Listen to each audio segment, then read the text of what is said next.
Hello বন্ধুরা, আজকে আমি বানাবো পটল সর্ষে পোস্ত। তো এখানে দেখো পটলগুলো আমি গোটা গোটা কেটে নিয়েছি আর দুদিকে মুখগুলো একটু চেলা করে দিয়েছি যাতে মশলাপাতিগুলো ভালো করে ঢুকে যেতে পারে। এবারে আমি একটা কড়া বসিয়ে একটু সর্ষের তেল দিয়ে পটলগুলোকে বেশ ভালো করে ভেজে নেব।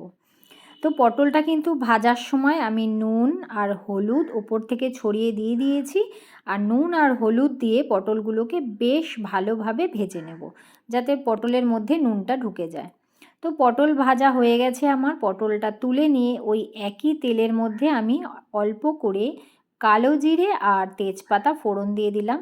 তারপরে ওতে আমি দিয়ে দিলাম পেঁয়াজ কুচোনো।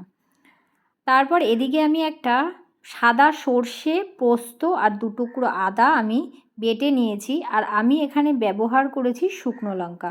আপনারা চাইলে কাঁচা লঙ্কাও ব্যবহার করতে পারেন। তো এই পেস্টটা আমি এর মধ্যে দিয়ে দিলাম।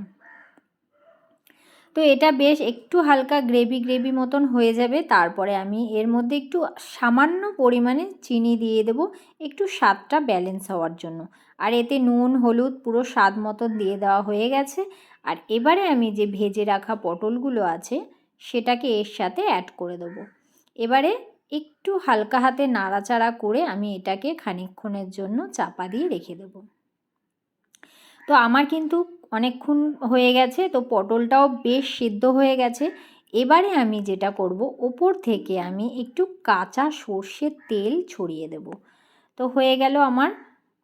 এবারে আমি কাঁচা সর্ষের তেল দেওয়ার পরে একটু হালকা হাতে নাড়াচাড়া করে নিয়ে আমি এখানে ধনেপাতা কুচি অ্যাড করে দেব। তো আমি এবারে ওপর থেকে ধনেপাতা কুচি ছড়িয়ে দেব। আমার কিন্তু পটল পোস্ত সর্ষে পোস্ত রেডি হয়ে গেছে।